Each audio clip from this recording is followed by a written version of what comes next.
Hello friends, current affairs की short videos में आपका स्वागत है। करंट अफेयर्स की शॉर्ट वीडियोस आपको प्रीलिम्स एग्जामिनेशंस में बहुत काम आएंगे और मेंस एग्जामिनेशंस में भी आप इसकी इंफॉर्मेशन को यूज कर सकते हैं।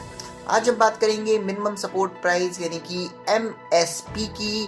अभी आपको पता ही होगा, देश के अंदर किसानों का मूवमेंट चल रहा है MSP के ऊपर। आज हम इस वीडियो में देखेंगे MSP क्या होता है और MSP कैसे कैलकुलेट किया जाता है। मिनिमम सपोर्ट प्राइस यानी कि MSP वो प्राइस होता है जिस प्राइस पर सरकार किसानों से अनाज को खरीदती है। यानी कि मिनिमम सपोर्ट प्राइस वो दाम है जिस दाम के ऊपर सरकार किसानों से क्रॉप्स को यानी कि अनाज को खरीदती है। अभी मामला ये चल रहा है कि कुछ किसानों को लग रहा है कि देश के अंदर से MSP हटा दिया जाएगा, यानी कि अब सरकार किसानों से अनाज को नहीं लेगी और किसानों का अनाज जो है वो नहीं बिक पाएगा। ये कंफ्यूजन आजकल चल रहा है। हमको एग्जामिनेशन के पॉइंट ऑफ व्यू से ये जानना है कि MSP कैसे कैलकुलेट की जाती है। ये सारी बातें हम लोग इस वीडियो में देखेंगे। देश के अंदर एक ऑर्गेनाइजेशन है जिसका नाम है commission for agriculture cost and prices यानी कि CACP।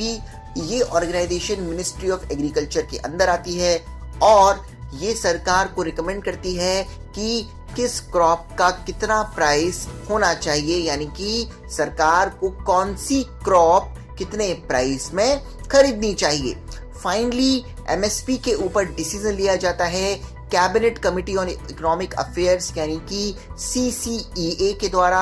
CCEA तय करती है कि देश के अंदर किस क्रॉप की कितना MSP होगी। यानी कि मान लीजिए अगर वीट की बात करें, गेहूं की बात करें तो गेहूं सरकार किसानों से किस दाम पर खरीदेगी। ये राइस की बात करें तो राइस किसानों से सरकार किस दाम पर खरीदेगी।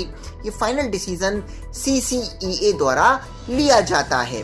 अब हम बात करते हैं MSP कैसे कैलकुलेट की जाती है। तो MSP कैलकुलेट करने का जो तरीका है वो बहुत सिंपल है। किसानों की लागत यानी कि किसान जो कॉस्ट बियर करते हैं अनाज को यानी कि क्रॉप्स को उगाने के लिए, तो उसका 1.5 गुना MSP दी जाती है। यानी कि मान लीजिए अगर 100 रुपए किसान लगाता है क्रॉप्स को उगाने के लिए तो सरकार किसान को 150 रुपए देकर उस क्रॉप को खरीद लेगी। यहाँ पर बहुत इंपॉर्टेंट ये जानना है कि जो कॉस्ट है यानी कि जो लागत है किसान की वो कैसे कैलकुलेट की जाती है। किसान की लागत कैलकुलेट की जाती है किसान के द्वारा खर्च किए हुए पैसे को उसकी सीड्स फर्टिलाइजर्स के ऊपर और उसके साथ साथ उसकी फैमिली के लेबर के ऊपर। यानी कि जो जो सामान किसान ने यूज किया है क्रॉप को उगाने के लिए और उसमें अगर आप फैमिली की लेबर को जोड़ दो तो ये एक तरीके से कॉस्ट मानी जाती है किसान की और इसके ऊपर 1.5 गुना किसान को MSP दी जाती है। लेकिन ये ज़्यादा कॉम्प्रिहेंसिव मेथड नहीं है, ज़्यादा अच्छा मेथड नहीं है। ज़्यादा अच्छा मेथड MSP कैलकुलेट करने का ये होता कि पहले कॉस्ट जो है वो कैलकुलेट की जाती। किसान ने जो भी सीड या फर्टिलाइज़र या जो भी सामान लगाया है उसके ऊपर फैमिली की लेबर को जोड़ना और उसके साथ साथ किसान ने जो ज़मीन ली है उसका रेंट भी जोड़ना या किसान ने जो मशीनरी ली है उसका इंटरेस्ट भी जोड़ना। अगर ये सारी चीज़ें कॉस्ट के अंदर ली जाती और उसके ऊपर 1.5 गुना MSP दी जाती तो किसान के लिए बेहतर होता। लेकिन आज की तारीख में किसान को जो MSP दी जाती है उसको कैलकुलेट करने के लिए जो कॉस्ट को कैलकुलेट किया जाता है उसमें किसान के द्वारा किया हुआ खर्चा और उसके साथ साथ उसकी फैमिली की लेबर जोड़ी जाती है। लेकिन किसान ने जो ज़मीन ली है उसका रेंट नहीं जोड़ा जाता है। इसके साथ साथ किसान ने जो मशीन ली है उसके ऊपर का इंटरेस्ट नहीं जोड़ा जाता है।